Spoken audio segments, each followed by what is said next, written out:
What's up? How you doing? I hope everybody's doing great. Had a great new year. I did. I had a super good new year. And today's the day. It finally came.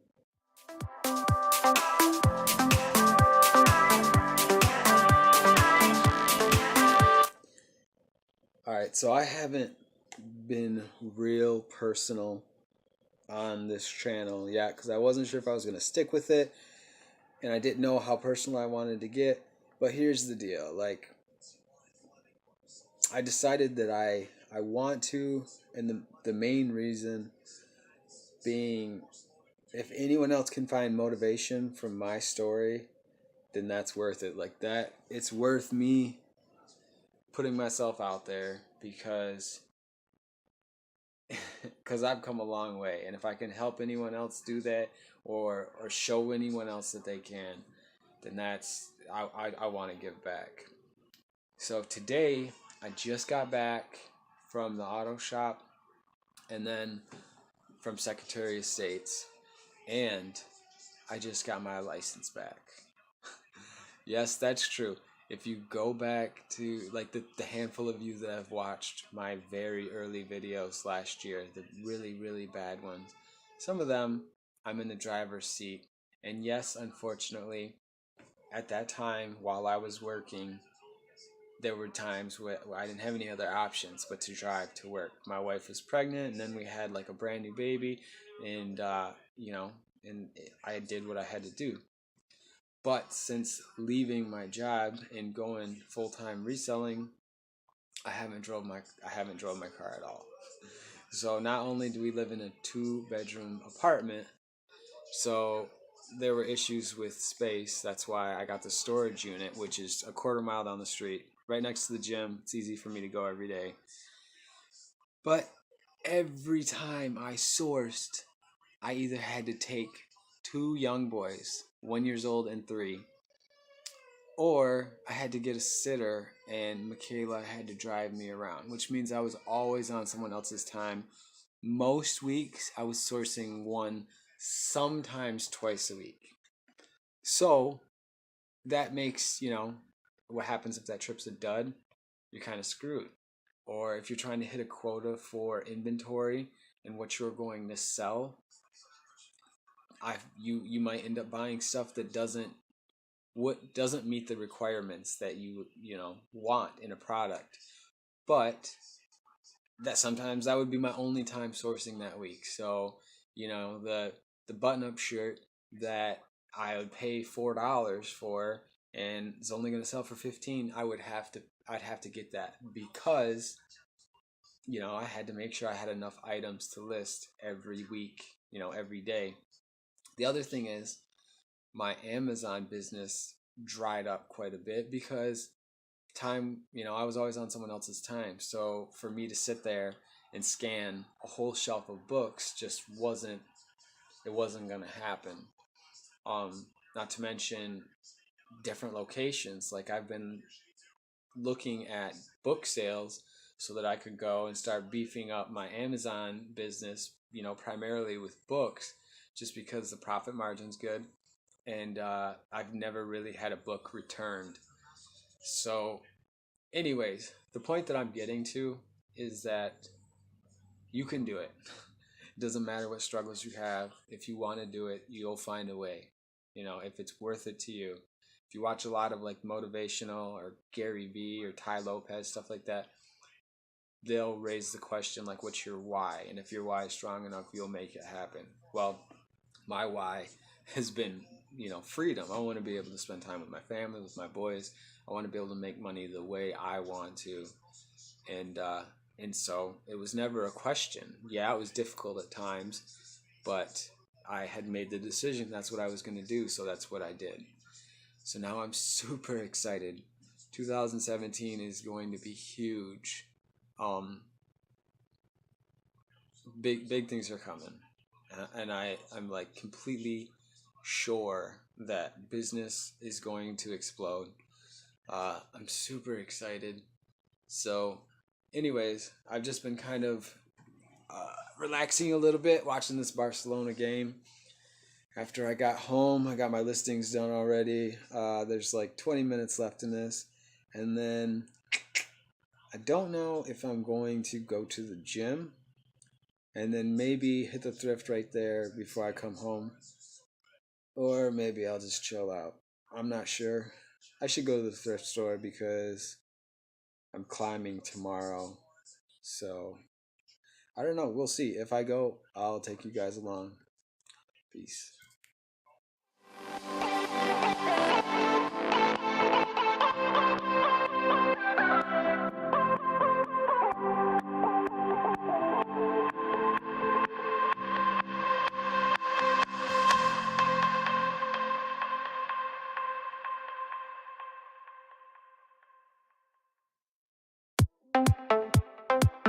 Oh, it's the next day.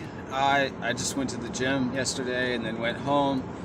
I'm just finished shipping most of it. I have to stop at the storage unit and pick up a couple things, but I'm meeting my cousin for coffee.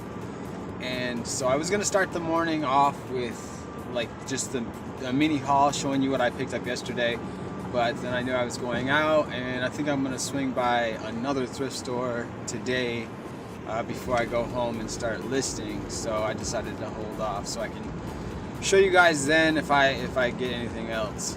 So I'll see you soon.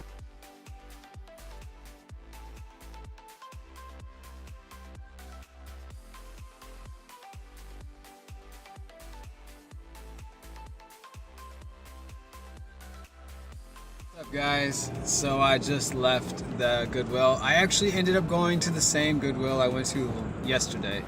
I had meant to stop at this other one, but I was right there, and I'm really focused on not passing a thrift store. If I'm in front of it and I have the time, I am going to go in there. Man, it's cold. It's not really sunny either, but I finally got my glasses back from my cousin, so I had to wear them. I actually just ordered these from a wholesaler that I was trying out. What do you think? I like them.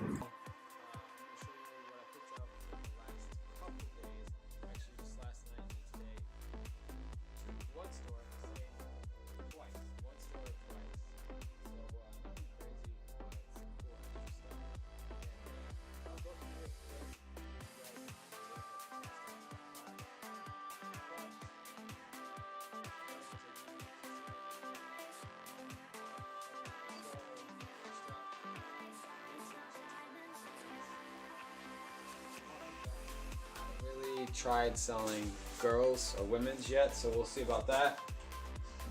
Some more polo. Some of the stuff I picked up just because it was a tag sale, so $2 for a bright polo. This is vintage New Balance windbreaker. You can tell it's got like that crazy bat suit cut. You're gonna fly away wearing it. This one also requires a little looking into. It's an Adidas Climalite or Climaproof, but it has this extra Adapure with like the gold lettering and stuff. Super clean. Like, I really thought this was cool looking. It was pink, so it wasn't on sale. It was $4, but I think that will sell. This is a Nike Dry Fit, like Team USA warm-up jersey. See, I don't have a big enough lens for you to really see that well, but this was cool. I think this is just more Ralph Lauren button shirts. That was purple, so that was $2. This is sweet. I don't know if I'm gonna keep this or sell it. This is what I was talking about. It's the retro Pink Floyd Off the Wall. It's not vintage, but it's like a retro remake. It's from 2006 or 2007. Either way, band tees are like really in right now. This was another cool piece, but it requires a little cleaning. The vintage starter Detroit Pistons baseball jersey. Like, it's got patches on the side, on the front, all embroidered on the back. This is awesome. It does have a couple spots that almost look like dried paint or whatever. I used my nail and was like scratching it off a bit. And So I think that will come clean, but we'll see. It'll probably sell anyways. I spent the most money on this yesterday. I was in line getting ready to leave, and as you can see, yeah, I actually spent 12 bucks on this, but it is vintage, and I haven't ever seen anything like this because it's the long sleeve asymmetrical mesh windbreaker. Not windbreaker, but like tracksuit. And that yellow is like that tennis ball yellow with the big Nike sign. I'm pretty sure it's vintage as far as I can tell. The tag itself looks old as dirt. I'm not worried about losing money on this at all. There's no marks, no stains, super clean. I don't see why this shouldn't go for like 40 or 50 bucks. Oh, just kidding. This polo's mine. And here's another vintage tee. It's the University of Michigan Wolverines. If you know me, I'm from Michigan, and people bleed blue. This up close, you can see like the micro pinstripes. This shirt is also pretty cool. I just sold a vintage U of M shirt for like 20. In the next bag, here's some of the shoes I got yesterday. I was surprised by the shoes that I picked up. Alright, this first pair, and I'm gonna mix these up because these look like Flyknits. Nike Free TR Fit 4. And they're in like perfect condition. These are girls' shoes. I paid $6 for these, but I never find Nikes in this good of condition. It's kind of like a bright neon pink. I don't know if my phone's gonna pick that up. I got these today. These are the Puma. They have like the BOA system. You know, the stuff that you find on snowboard boots. It's like a wire here and you spin it to tighten, and then like you push the button and it loosens up. Other than that, it's got like a glove style shoe with the cage. This is super popular right now that you see on a lot of the new Adidas. I have to research this more because I saw comps. Like I think that Puma even did a collab with Bape for these shoes. These are not it. But I've seen comps all over the place from like 40, 50 bucks to like a few hundred. So this is gonna take some more research, but this could be the find of the day. We'll see. This next pair of shoes are actually, I've never seen these before. These are Jordans. Like a men's Jordan leather loafer shoe. So these were $4. You know, the leather's, it's got some creasing, but it's like gently broken. There's not really anything wrong. Looks like there's some gum on the bottom. I gotta clean that off. That's always nasty. But for $4, Jordans, even beat $4 Jordans usually sell. Here's a pair of Nike Huaraches. Like the two-tone black leather, brown or gray suede. The same sort of deal where it's like a glove tennis shoe with the cage, but this also has the Velcro strap. These are not the Huaraches that you see all the time, so I also have to look into these a little bit more. But they were $4 or $5, and I know that these will sell. I might have to wash them. I think they smell kind of like smoke. Oh yeah, I almost forgot. I bought these, and I'm not sure if I'm going to keep these. I literally just took this off my foot. I don't know if I'm going to keep these or sell these. These are the Nike Air Jordan Futures in the cool gray colorway. When I used to work at the school, I remember when these came out and people were buying these and stuff. I thought that they were nasty. I thought that they were so ugly. But I saw these in the thrift. They were my size, so I had to try them on. And they're literally the most comfortable Nikes that I've ever tried on. Way better than Air Maxes or like my runners. And most Jordans seem like they have a real narrow toe box. These don't. These definitely seem like they have a wider toe box. I'm still not sold on them. But for the couple bucks I spent, I'm going to wear them for a few days and decide if I'm going to keep them or sell them. But I think that's pretty much everything that I picked up. while I have you guys, I'm going to show you right now because I'm not going to make another video about it. This is the camera that I bought. The Canon EOS M3. I was super excited. After the last camera that I bought that was having issues with audio, I returned it. I did some more research on the best vlogging cameras, and this was on the list. It has an external audio plug, so you can get a microphone, an external microphone for it. So that was really cool. It was supposed to be decent in low lighting. I read a bunch of good stuff about it. So I bought that thinking it also can interchange lenses. So I got a really good deal on eBay for just the body. So I bought that thinking that I could use the lenses from our Canon Rebel. And the day after I bought it, I found out that those run on EF-M lenses. You can use EF lenses and EF-S lenses, but you need to buy an adapter. So I found a deal on the adapter, and I bought that. And then a couple days ago, it all came.